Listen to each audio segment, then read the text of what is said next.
around us is made up of different kinds of things, from objects to animals, rivers, and lakes. The land itself, name them. Most of the things that exist in the world or even the entire universe has a shape. So, what is a shape? The shape of an object is its configuration.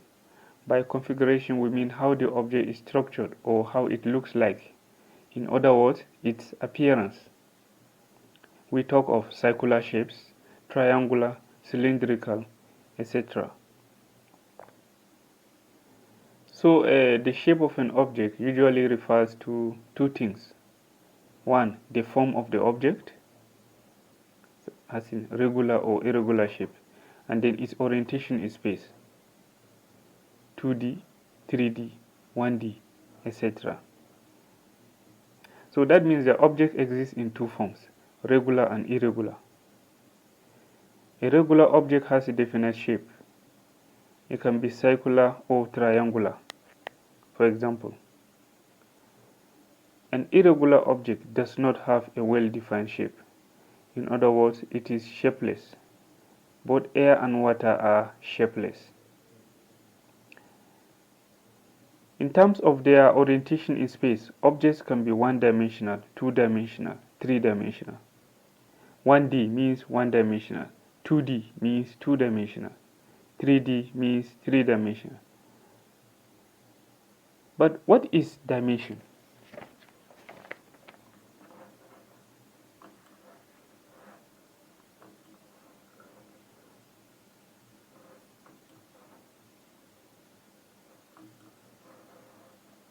What is dimension?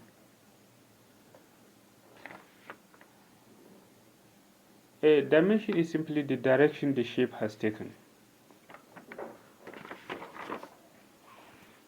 The only one-dimensional object is a line.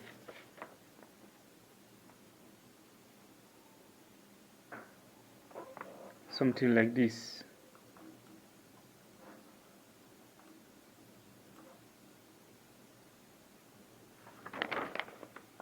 That is the only one-dimensional object. A line can either be a length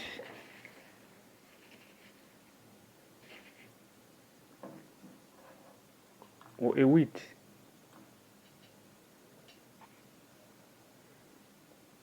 In other instances, we can call it a height and breadth, and so on and so forth. It can only be one of these.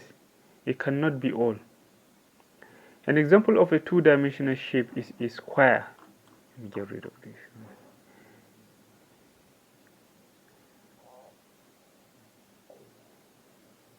A 2D object is made up of two or more 1D objects.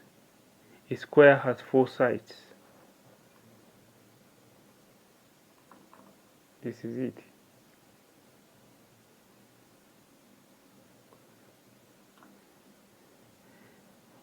A square has four sides. 1, 2, 3, 4.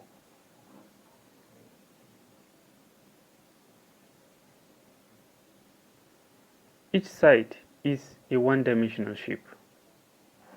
So if we can combine this now.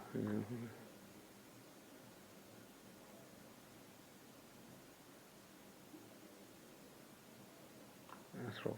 1, 2, 3.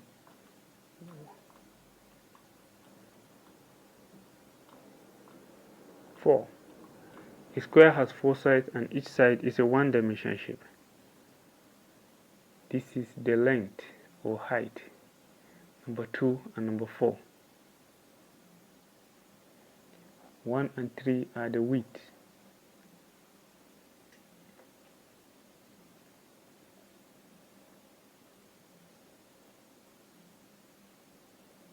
Each of these is a one-dimensional shape. An example of a three-dimensional shape is a sphere, prism, cuboid, cube, cylinder, and so on and so forth. A cube, for example, has 6 two-dimensional squares. is gonna be something like this.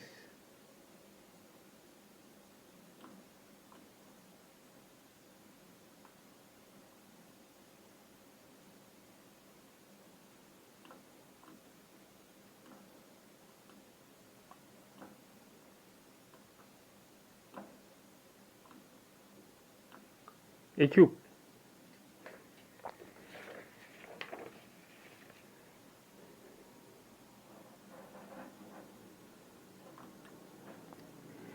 Basically, shapes are made up of two major components: lines, such as length, breadth, height, area, etc., angles in degrees. The space between two intersecting lines is known as an angle. It is usually measured in degrees. Each of these components have a magnitude or size that can be measured or calculated. Lines, for example, are associated with length, breadth, height, area, etc. Angles are measured in degrees, and so on. Circles have diameters, radius, and circumference. The magnitude of each of these components can be measured and calculated. Mensuration provides the means and method of calculating the size of each of these components. Let's see how.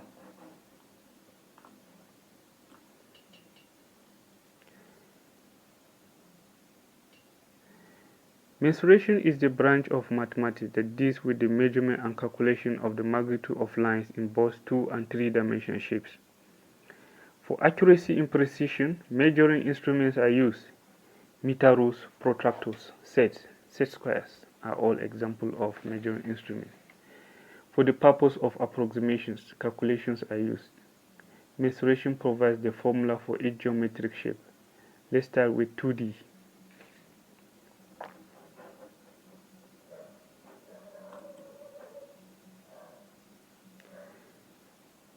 So the first shape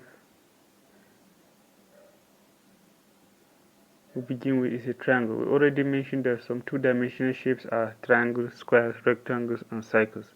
So for a triangle, this is the formula for a triangle.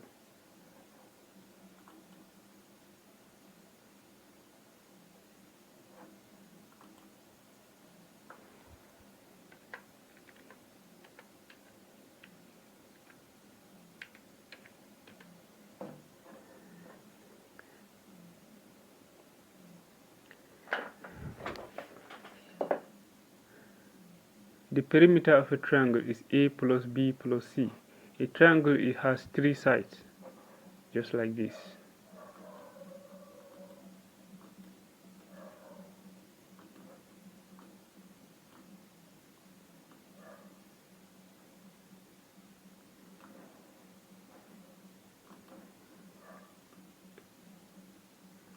This is side A, side B, and side C.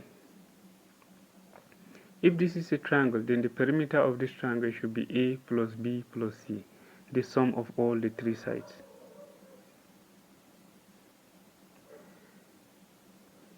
Now, the area of a triangle, on the other hand, can be calculated from one of these.